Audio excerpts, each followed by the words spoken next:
Assalamualaikum warahmatullahi wabarakatuh. Kita lanjutkan kembali kuliah metalurgi besi dan baja.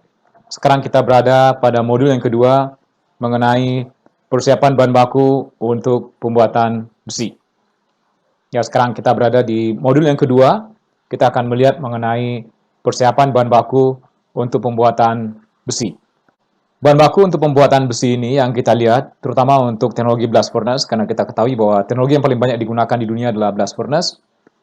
Walaupun suatu saat blast furnace ini bisa saja lenyap, bisa saja hilang karena blast furnace ini menghasilkan banyak CO2 yang bisa mencemari lingkungan, terutama akan menyebabkan terjadinya pemanasan global. Jadi suatu saat bisa saja teknologi blast furnace ini tidak ada lagi di dunia, tidak digunakan lagi. Tetapi sampai hari ini masih merupakan teknologi yang paling banyak digunakan di dunia.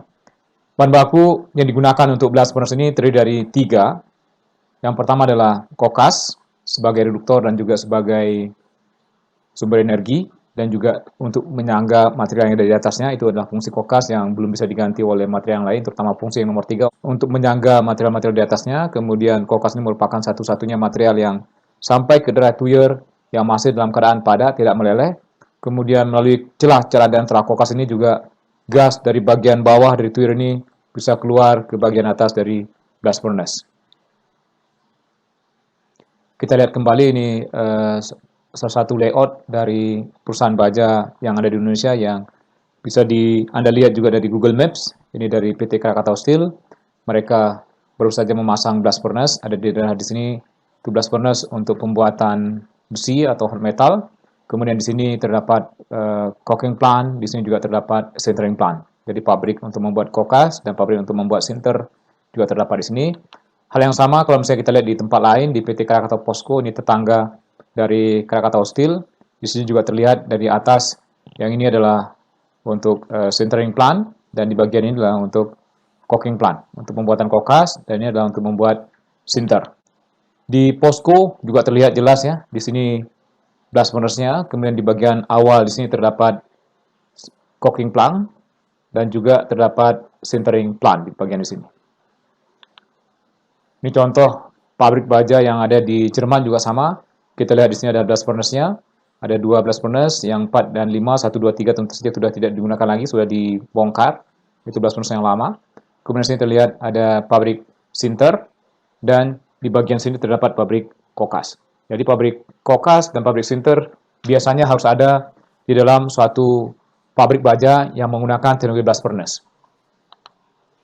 Jadi secara umum, kebutuhan bahan baku di blast furnace, kita lihat yang digunakan adalah kokas untuk reduktor. Kalau misalnya ada biji besi yang ukurannya kecil atau fine iron ore, ini mungkin keliru menulisnya, fine bahasa Inggrisnya, dicampur dengan flux. Jadi ini digunakan sebagai bahan baku untuk membuat sinter. Sinter ini masuk ke sini.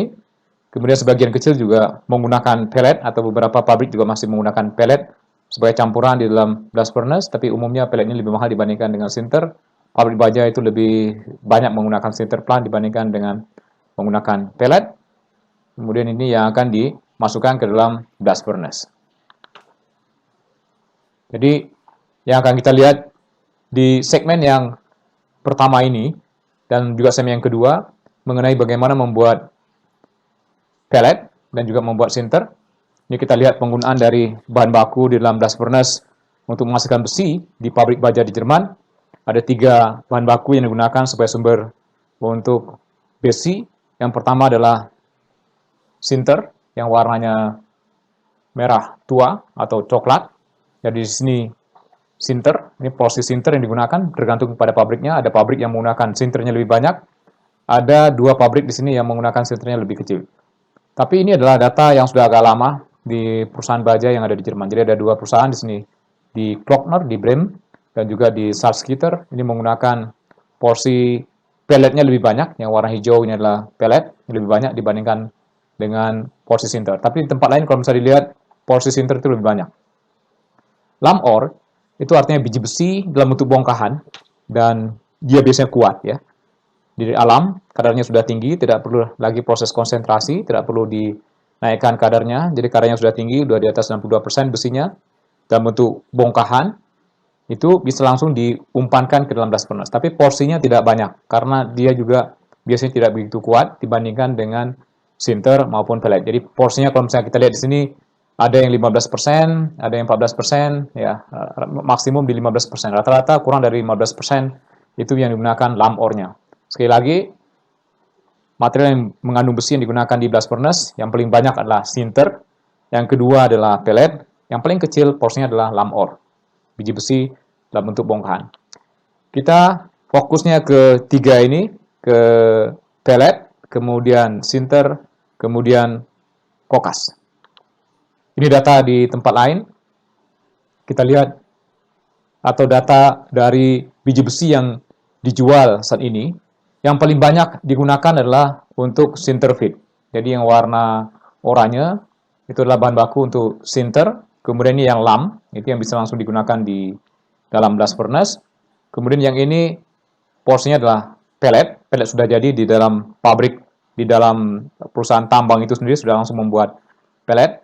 Kemudian ada juga dalam bentuk umpan yang digunakan untuk membuat pellet. Jadi biji besinya masih ukurannya kecil, halus, yang digunakan sebagai bahan baku untuk membuat pellet. Di beberapa pabrik di dunia, bisa saja ada yang menggunakan pellet 100%, juga ada tapi tidak banyak pabriknya, tapi yang umum menggunakan sinter sebagai bahan baku di blast furnace.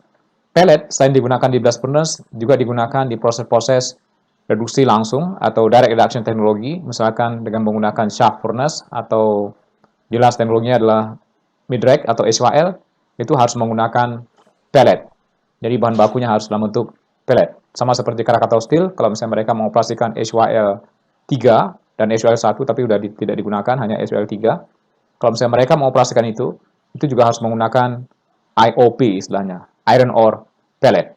Ini juga dari data di sini ya, tahun 2020. Itu proyeksinya sampai tahun 2040 itu masih banyak menggunakan sinter. Ini diproyeksi ke depan, bisa saja proporsi ini, persentase, tapi kalau misalnya dilihat dari jumlahnya, ya ini akan turun juga. Jumlahnya akan turun, ini proyeksi sampai tahun 2040.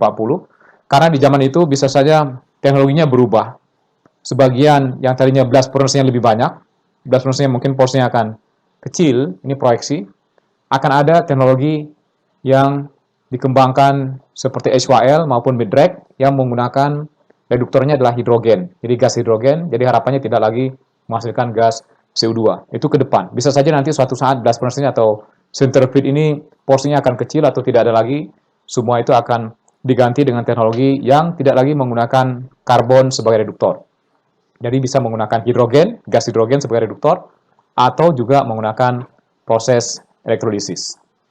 Aglomerasi. Aglomerasi ini harus dilakukan untuk teknologi-teknologi tertentu pada pembuatan besi.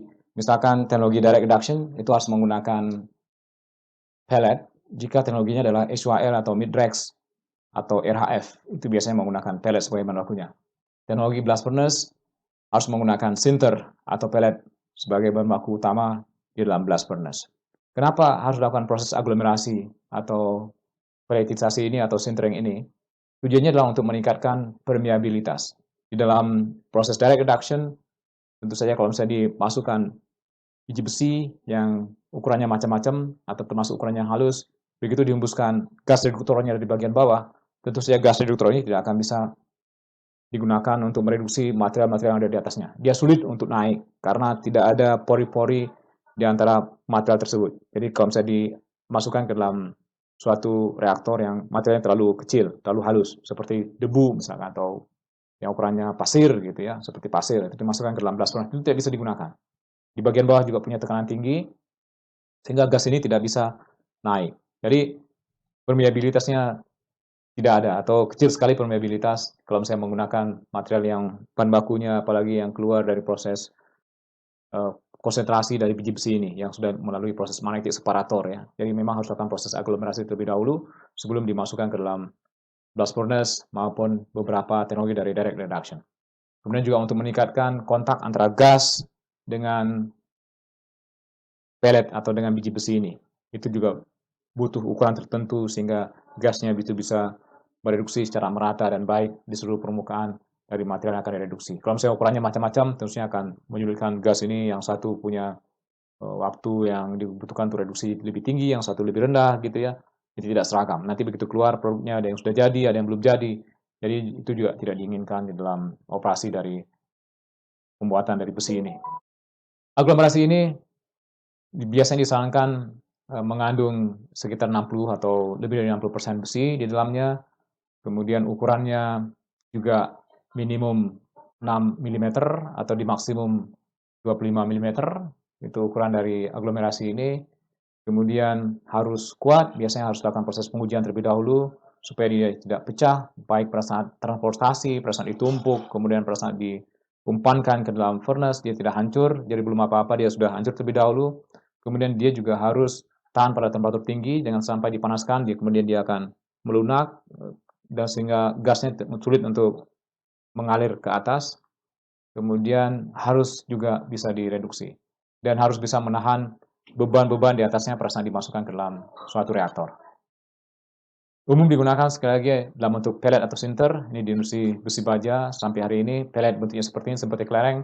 Ya sinter ya bentuknya seperti ini, tidak berukuran, tetapi ini sudah keras dan sulit untuk pecah sebenarnya. Sudah seperti batu gitu ya, sudah menggumpal yang dipanaskan pada temperatur sekitar 1400 derajat Celcius. Jadi proses sintering dan proses pelitisasi tidak lain adalah di mana biji besi yang halus kemudian diaglomerasi menjadi besar, bisa dengan menambahkan bahan imbuh berupa kapur maupun magnesia. Jadi ini ukuran dari pellet yang diinginkan, biasanya range-nya antara 8 sampai 16 mm, rentangnya antara 8 sampai 16 mm. Yang besar dari 16 mm itu biasanya maksimum 5%, yang kurang dari 6,3 milimeter itu maksimum di 5%. Jadi yang diinginkan di antara 8 sampai 16 mm. Kemudian untuk sinter biasanya lebih besar karena bentuknya seperti ini ya. Antara 10 sampai 50 mm ini yang diinginkan ukurannya, yang antara 5 sampai 6 itu sekitar 5% atau kurang dari 5 kurang dari 6 sekitar 5%, kurang dari 10 30%, maksimum lebih besar daripada 50 mm maksimum di 10%. Biasanya di bagian akhir ada semacam screen atau saring untuk memilah mana material yang bisa digunakan untuk blast furnace, mana material yang harus didaur ulang untuk proses sintering. Ini kita bicara mengenai pellet. Pellet ini sekali lagi menggabungkan partikel-partikel yang kecil dari biji besi yang ukurannya kurang dari 0,2 mm menjadi ada yang mengatakan 12 sampai 15. Oke, ini yang umum digunakan untuk proses pembuatan dari besi ini. Yang disebut dengan green pellet karena belum dikeraskan lebih lanjut. Jadi ini cara membuat pellet itu seperti apa? Sebenarnya mirip dengan cara membuat kelereng. Jadi kalau misalnya Anda punya tanah liat, Anda ingin membuat kelereng, Anda ambil tanah liat, Anda lakukan seperti ini, ya, sehingga dia bulat. Tetapi kan nggak mungkin kalau misalnya untuk membuat pellet yang banyak seperti ini ya, jutaan pellet per hari atau ratusan ribu pellet per hari jumlahnya, tidak mungkin orang duduk hanya kerjanya seperti ini. Di tahun 1912, ini dikembangkan paten oleh Anderson dari Swedia untuk menghasilkan pellet ini. Jadi dengan menggunakan rotating drum. Jadi drum yang berputar, kemudian setelah itu di Jerman di tahun 1913. Untuk membuat pellet ini dibutuhkan binder atau pengikat, biasanya digunakan bentonite, itu yang umum digunakan. Selain itu juga ada organic binder yang sekarang ini juga tren digunakan. Konsumsinya sekitar 0,6 sampai 1%. Jadi dicampurkan ke dalam biji besi sebagai pengikat. Kemudian butuh air sekitar 9 sampai 12%. Ya, selain biji besi sendiri yang akan melakukan proses untuk pelletisasi ini. Kandungan besi dalam biji besi yang disarankan sekitar 62%. Ya, saya tadi sudah sampaikan di awal bahwa biji besi ini bisa digunakan sebagai bahan baku untuk pembuatan besi apabila kadar besinya lebih besar dari 62%. Ini kemudian dari binder atau pengikat. Kemudian binder itu ada dua, ada yang inorganik yang umum digunakan adalah bentonite. Kemudian ada organik, ini macam-macam jenisnya, beberapa perusahaan juga mematenkan binder khusus yang organik ini. Jadi binder ini yang organik punya keuntungan karena dia itu tidak mempengaruhi dari slag yang dihasilkan. Kalau misalnya di sini bentonite ditambahkan, tentu saja bentonite ini akan masuk dalam slag. Tapi kalau misalnya binder yang organik ini, perasaan proses pemanasan atau proses hardening dari pellet ini, binder ini akan terbakar. Jadi tidak mempengaruhi dari produk akhir atau tidak mempengaruhi komposisi kimia dari slag. Prinsip dari proses pellet ini, jadi kalau misalnya kita punya partikel ini kemudian dikasih binder, diberikan pengikat, kemudian diberikan air yang tadi sekitar 10 sampai 12%, air ini akan nempel di permukaan dan ada binder, dia ketemu dengan partikel yang lain. Menyatu jadi seperti ini ya. Jadi prosesnya di sini ada semacam capillaire yang terdiri dari air di sini yang udah agak basah ya. Jadi permukaannya agak basah. Dia akan nempel di situ. Ini ceritanya lebih jelas. Jadi awalnya terpisah, kemudian dia basah di permukaannya, dia nempel antara satu partikel dengan partikel yang lain. Jadi tanpa air, tanpa binder, tanpa pengikat tentu saja tidak akan terjadi proses pembuatan pellet ini. Jadi air itu tetap dibutuhkan. Setelah itu dia perasaan proses baik di rotating drum atau rotating disc, dia ketemu antara satu partikel dengan satu partikel yang lain. Jadi seperti ini, kemudian membesar, suatu saat akan jadi seperti ini. Nah itu selesai proses untuk melakukan atau pembuatan dari pellet. Ini mengenai bahan bakunya yang digunakan untuk proses pellet ini tergantung dari teknologi yang digunakan. Biasanya untuk direct reduction plant kalau bisa di atas 67% besinya ya. Secara umum di atas 60% besi itu bisa digunakan. Kemudian ini apa pengaruh dari komponen-komponen yang lain terhadap produknya. Mungkin saya tidak baca satu persatu. Seperti ini, SiO2 dan Al2O3 apa pengaruhnya. Tentu saja kalau misalkan dilebur di dalam EAF butuh flux, jadi ini juga tidak diinginkan. Ini kadang-kadang diinginkan. P biasanya harus kecil mungkin karena harus dihilangkan proses pembuatan bajanya. Sulfur juga sama, biasanya juga harus kecil gitu ya. Mangan, titanium harus kecil, tapi kadang-kadang relatif sih. PU2 di bawah 0,15% kalau misalnya akan digunakan untuk DRI. Alkali itu biasanya tidak diinginkan, seng biasanya tidak ada, dan lain-lain. Proses pembuatan pellet ini atau teknologinya ada 3. Yang pertama rotating drum, kemudian rotating disc, yang terakhir adalah dengan menggunakan rotating cone. Ini contoh untuk menghasilkan pellet dengan kapasitas 90-130 ton per jam. Di sini ada data mengenai berapa kemiringannya, kemudian berapa panjangnya, berapa diameternya, dan juga berapa kecepatannya untuk menghasilkan 90-130 ton per jam. Jadi hanya diputar seperti itu saja, masuk bahan baku dari sini, dia ketemu antara satu partikel dengan partikel yang lain, sudah ada bentonit di situ atau sudah ada pengikat di situ, tambahkan air, dia akan menjadi pellet. Ini contoh rotating drum yang dia gunakan untuk menghasilkan pellet, atau ini contoh dari tempat lain untuk menghasilkan pellet. Kemudian berikutnya adalah dengan menggunakan rotating disc atau piringan berputar. Jadi ini untuk kapasitas sama 90-140 ton per jam. Ini berapa ketebalannya, kemudian diameternya berapa, termasuk sudutnya berapa untuk menghasilkan dengan kapasitas seperti ini. Dia diputar antara 6-7 RPM. Dari materialnya dimasukkan di sini, di suatu area di dalam situ, kemudian akan berputar. Di sini ada semacam classifier, dia akan menjadi besar, sehingga suatu saat selesai, dia akan loncat. Nah, di sini juga terlihat begitu dia besar, dia cukup energi untuk loncat, dia keluar. Jadi biasanya yang keluar udah jadi, itu produknya pelletnya ya sudah selesai. Ini contoh yang ada di industri. Industri ini ada di Indonesia. Ini dari PT SBP, Sumber Baja Prima, yang ada di Sukabumi, mengolah pasir besi menjadi konsentrat pasir besi, kemudian konsentrat pasir besi ini diolah lebih lanjut menjadi pellet. Ini terlihat ini teknologi dengan teknologi dari China. Ini bahan bakunya masuk, Anda lihat ya di situ ya. Kemudian ditambahkan air di sisi yang lain, ini diaduk atau semacam classifier. Kemudian menghasilkan pellet. Kalau misalnya sudah selesai, dia akan loncat. Jadi ini sudah selesai, dia akan loncat ke sebelah sini. Ini terlihat di sini. Begitu dia udah besar, partikelnya dia akan loncat dengan sendirinya. Jadi biasanya menghasilkan pellet dengan ukuran yang sudah tertentu. Jadi ini bahan bakunya masuk dari situ dengan menggunakan belt conveyor. Ini dari samping dilihat dari proses pembuatan pellet ini dengan menggunakan teknologi rotating disc.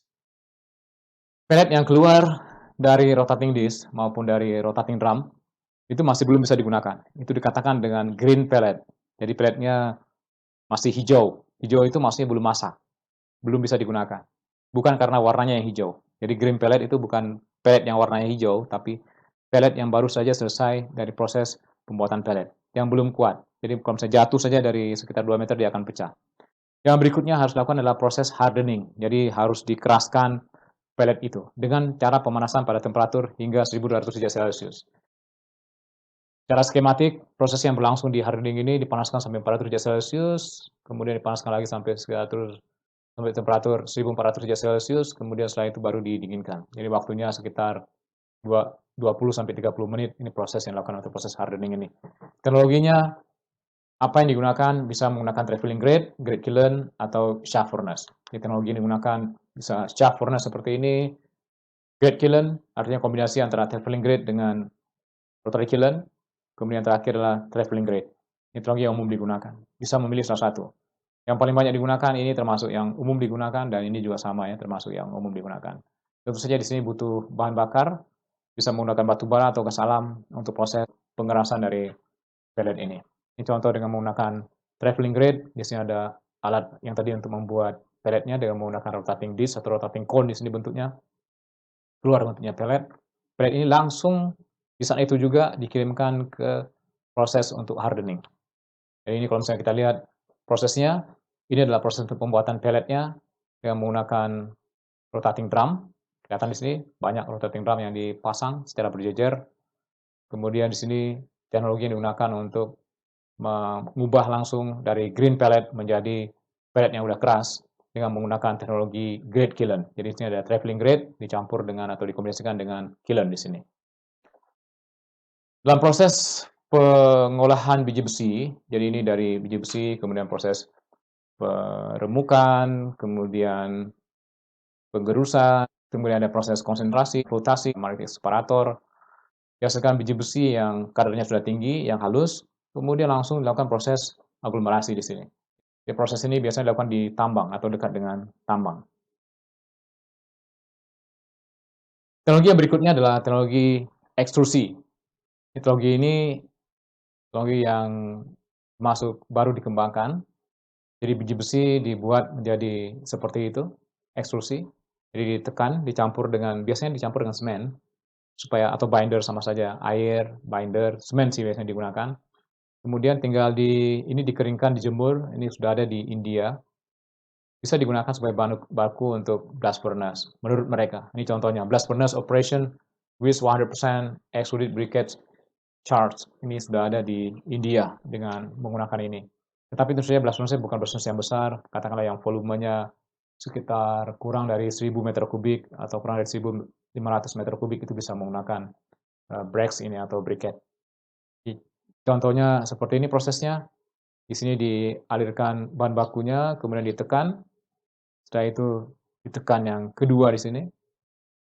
Dikeluarnya seperti itu, seperti sosis. Kita sudah melihat mengenai pembuatan pellet. Yang umum digunakan adalah rotating disc atau rotating drum. Jadi bisa menggunakan salah satu di antara kedua teknologi tersebut. Dan setelah menjadi green pellet, pellet ini harus dipanaskan terlebih dahulu sehingga dia keras. Maksudnya dipanaskan adalah untuk mengeraskan atau pellet hardening sehingga dia kuat. Kalau misalnya dijatuhkan minimal dari 2 meter, dia tidak akan pecah. Kita tahu bahwa pellet ini harus tahan pada saat transportasi, pada saat kemudian dibawa dari bin ke proses, baik di blast furnace maupun di direct reduction, dia tidak pecah.